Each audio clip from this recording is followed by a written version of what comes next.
That brown, leafless hydrangea beside the porch may still be alive. Its roots can wade underground, while every visible stem above looks finished. One careless cut can remove an entire summer of hidden flowers. Subscribe now, and keep these 5 old garden habits close beside you. A tired hydrangea rarely fails without leaving clues around its roots. The leaves scorch, the stems sag, and the soil tells the rest. Many gardeners answer every warning with more water and stronger fertilizer. That reaction often weakens the plant when simple patience would protect it. Grandma's method began with muddy fingers and a slow root inspection. She touched the soil before carrying a single heavy bucket outside. Noon shadows showed where heat landed across the garden wall. She left swollen buds alone until warm weather proved their condition. A hydrangea can look ruined after frost and still hold green tissue. Scratch one doubtful stem lightly, and living bark shows pale green. Dry brown tissue means that stem section has finished its visible work. Green tissue asks for steady moisture and protection during sudden heat. The same shrub can wilt dramatically during one bright afternoon. Pouring water onto already soaked roots can create a deeper problem. Roots need air between soil particles, especially during warm weather. A soggy planting hole can suffocate them while the surface looks harmless. Sunlight creates another trap because hydrangeas differ more than labels suggest. Some handle open sunshine, while others burn beside a western garden wall. Even strong varieties struggle when pavement throws harsh afternoon heat upward. Pruning causes the most expensive mistake because flower buds stay invisible. Old wood hydrangeas carry next year's blossoms on stems grown this season. Cut those stems in autumn, and spring brings leaves without flowers. New wood types make their buds after growth begins the following year. Generous fertilizer feeding can favor leafy growth while flower production falls. A huge green shrub may produce fewer flowers after repeated nitrogen doses. Grandma fed the soil gently, then watched the whole plant before adding more. She trusted composted leaves and rain carefully measured in glass jars. Before digging, the nursery tag settles the first planting decision. Read the tag until you find the species name and mature size. Bigleaf hydrangeas carry the botanical name Hydrangea macrophylla on their labels. Mountain hydrangeas usually appear as Hydrangea serrata, with finer growth. Oakleaf plants show Hydrangea quercifolia and broad, strongly lobed autumn leaves. Secret One matches each hydrangea species to its permanent garden planting place. Panicle and smooth hydrangeas bear paniculata and arborescens on their labels. Those names predict pruning needs, winter risk, sunlight tolerance, growth, and size. Check the local hardiness zone printed on the tag before paying. Cold winters can kill exposed flower buds while roots remain healthy. A hardier panicle may suit that yard better than a tender mophead. Warm regions create different trouble through long heat and hot nights. Choose a cultivar tested for your climate rather than chasing flower color. Most bigleaf hydrangeas prefer morning sun, followed by cooler afternoon shade. That placement gives enough light while sparing tender leaves from late heat. Panicle hydrangeas often accept more sun when their soil stays moist. Oakleaf hydrangeas manage partial shade and reward steady patience with autumn color.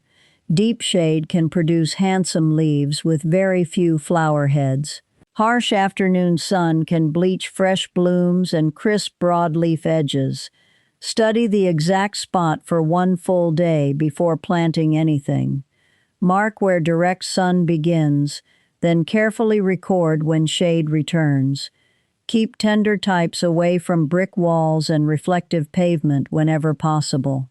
Large trees create shade while stealing water through dense feeder roots. Roof overhangs create another dry pocket because falling rain misses the soil. Low ground may hold winter water long after nearby beds drain. Hydrangea roots prefer steady moisture with open spaces for air between particles. Dig a test hole and watch how quickly the water drains. Water lingering into the next day clearly warns of a poor site. Move uphill or build a broad raised area for safer drainage. Plant during mild weather, preferably spring or early autumn in many climates. Avoid moving a nursery plant during the hottest week of summer. Dig the hole wider than the root ball, though never much deeper. Set the crown level with the surrounding soil after everything settles. Buried stems stay damp and invite slow decay near the plant's base. Loosen circling roots gently so they can enter the native soil. Backfill mostly with existing soil, then water out any hidden air pockets. A pocket filled only with pure compost can hold excess moisture. Spread roots outward and leave the crown clearly visible after gentle firming. Allow enough room for the shrub's mature width and moving air. Crowded hydrangeas stay damp longer and develop persistent fungal spotting on leaves.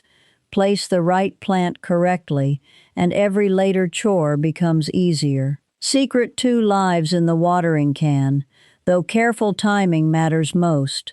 Hydrangea means water vessel, yet constant flooding still damages its roots.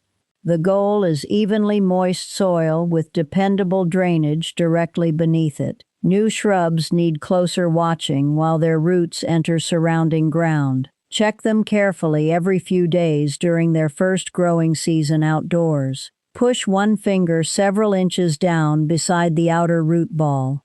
Cool, damp soil can wait, while dry soil needs water. A wooden skewer also reveals moisture when fingers cannot reach lower. Dark soil clinging to the wood usually means moisture remains. Water slowly at the base until the whole root zone darkens. A quick splash wets the surface and trains roots to stay shallow. Deep soaking encourages roots to follow moisture farther into the ground. Use a gentle hose or drip line across the basin. Morning watering gives broad leaves time to dry after accidental splashing. Keep most water off foliage during humid evenings and very still nights. Established shrubs often manage about 1 inch weekly during ordinary weather. Heat, wind, sandy soil, and containers can raise that amount. Heavy clay, cool shade, and steady rain can sharply lower it. Measure rainfall with a straight-sided glass jar instead of trusting memory. After watering, dig a narrow check hole near the canopy edge. Moisture should reach several inches below the surface without leaving standing water. Afternoon drooping deserves careful inspection before another hose session begins. Large leaves lose water quickly and may sag during peak heat. If they recover after sunset, the roots may already hold enough moisture. Persistent morning wilt usually deserves faster attention and a soil check. Dry soil calls for a long, slow soak around the entire canopy. Saturated soil calls for drainage work and a pause in watering. Yellow lower leaves with soft growth can accompany roots kept chronically wet. Crisp margins and dry soil usually point toward heat or thirst. Containers need drainage holes large enough to release every extra cup promptly. Never let a decorative outer pot trap water around hidden roots. Lift smaller pots after watering and learn their heavy, freshly moist weight. Check container hydrangeas daily during hot spells because pots dry quickly. A larger pot buffers heat and moisture better than a cramped one.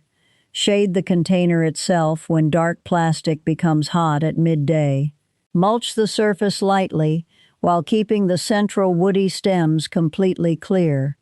During drought, Water before leaves collapse repeatedly and stems begin shrinking. Repeated severe wilting can damage developing buds even when the shrub survives. Skip fertilizer while any hydrangea remains visibly scorched or waterlogged. Feed only after normal leaf posture returns and roots regain air. Consistent watering protects next year's flower buds during their late summer development. That quiet habit often decides whether spring carries blossoms or disappointment. Tap like if this method saves you from replacing another expensive hydrangea. Secret 3 covers the ground with simple materials Grandma already understood. She used fallen leaves after they softened into dark, crumbly mold. Compost, shredded bark, and leaf mold protect shallow feeder roots. Spread roughly 2 or 3 inches across the broad root area. Keep that layer several inches away from every woody stem. Mulch piled against stems holds moisture where bark needs open air. A flat ring cools soil while slowing evaporation and suppressing nearby weeds. Extend the ring outward toward the canopy instead of making a narrow mound. Hydrangea roots spread wider than the tight circle around the crown. Refresh thin areas each spring without stacking new layers endlessly. Old mulch should remain loose enough for rain to pass through. Rake matted leaves gently whenever water begins running across the soil surface. Grass beneath the canopy steals moisture and fertilizer from shallow roots. Remove it carefully by hand, then cover the cleared soil with mulch. A thin compost layer supplies organic matter as seasonal weather carries it downward. Keep fresh kitchen scraps out of the planting hole around living roots. Banana peels break down slowly and can attract hungry animals when buried shallowly. Used coffee grounds can compact when spread in thick, wet mats. Add both to a managed compost pile before using the finished material. Test the soil before changing acidity or buying specialty fertilizer. Bigleaf and mountain hydrangeas can shift color under suitable soil chemistry. Available aluminum in acidic soil often supports blue or dark purple flowers. Higher soil pH often favors pink flowers on responsive cultivars. White hydrangea flowers usually remain white, regardless of later soil adjustments. Color changes take time and vary with water, cultivar, soil, and weather. Chasing blue flowers should never damage roots with repeated heavy amendments. Follow a soil test recommendation and change conditions gradually across several seasons. Healthy roots and dependable drainage matter more than a chosen color. Flooded ground defeats compost because roots still lose the air they need. Deep planting defeats mulch by holding moisture against the buried crown. Fix drainage and crown depth before adding another product around the shrub. In cold regions, wait until the ground cools before winter mulching. An extra loose layer can reduce rapid freezing around vulnerable young roots. Keep winter mulch away from stems and remove excess during spring. Container roots need stronger winter protection because cold reaches every pot wall. Move hardy pots beside shelter, then insulate without blocking drainage. Do not bring a dormant outdoor hydrangea into a heated room. Healthy soil care looks modest, though its effects can last for years. Secret 4 begins when the pruners remain closed beside the shrub. Identify the plant's bloom wood clearly before removing any living hydrangea stem. Bigleaf, mountain, and oakleaf hydrangeas commonly flower on older woody stems. Many climbing hydrangeas also bloom from growth formed during earlier growing seasons. Panicle and smooth hydrangeas usually form flowers on the current year's fresh growth. Some reblooming bigleaf cultivars can flower on both old and new wood. The plant tag or breeder description should settle that question first. When the variety is unknown, Patient restraint protects more flowers than guessing. Wait for spring growth to show which buds and stems survived.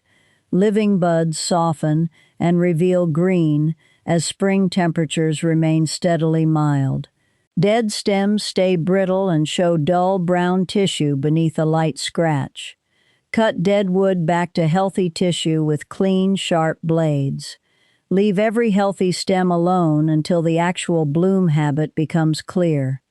Old wood types need shaping soon after their flowers finish. Late summer pruning can remove buds already forming for next year. Autumn shearing often leaves a neat green shrub and an empty spring. Remove spent blooms just above a strong pair of healthy leaves. Keep the cut close enough to avoid leaving long, bare stem stubs. Older shrubs may benefit from removing a few tired canes. Take selected canes at ground level after flowering, across several years. Gradual renewal keeps younger stems without erasing the shrub's whole flowering structure. Never cut every old wood stem low unless serious damage requires complete recovery. The shrub may regrow strongly, though flowers can disappear temporarily. New wood panicle hydrangeas accept pruning during late winter or early spring. Smooth hydrangeas can also be reduced before their new growth begins. Moderate cuts support stronger stems while preserving a balanced, natural, rounded shape. Severe annual cutting can produce fewer, heavier heads that bend stems. Choose a compact cultivar when size creates constant pruning battles. A hedge trimmer cannot read bud age or natural plant structure. Remove crossing branches that rub open wounds into one another during wind. Open dense centers slightly, while keeping ample growth for shade and future flowers. Clean blades before pruning, especially after handling spotted or diseased leaves. Household disinfectant used according to its printed label can clean metal blades. Dry the tool afterward and oil the joint before storage. Late frost can blacken tender buds without killing every supporting stem. Cover vulnerable old wood shrubs when frost follows several warm spring days. Use breathable frost cloth and remove it after temperatures rise. Plastic touching leaves can transfer cold and trap enough damaging moisture. Wait before cutting frost injury because sheltered lower buds may still open. Pruning should solve a clear problem with the fewest possible cuts. Grandma's sharpest pruning habit was knowing when to put her tools away. Secret 5 feeds the plant lightly and protects its seasonal rhythm. Begin with the soil test, especially when growth appears weak or pale. Many established hydrangeas flower well without a yearly bag of fertilizer. A thin compost top dressing may supply enough for an ordinary garden bed. When a test supports feeding, use a measured, slow-release shrub fertilizer. Apply it during spring growth according to the product label. Keep granules away from stems, then water the treated soil thoroughly. Excess nitrogen produces long, soft shoots and abundant dark leaves. Those shoots may carry fewer flowers and suffer more winter injury. Stop feeding by late summer, where freezing weather arrives early. Tender new growth needs enough time to harden before freezing weather. Pause all feeding whenever heat waves or severe root trouble appear suddenly. A stressed root system needs stable moisture and air before feeding. Watch leaf color across the whole shrub before diagnosing a nutrient deficiency. One yellow branch may reflect damage rather than poor soil fertility. Yellow tissue between green veins deserves confirmation through a proper soil test.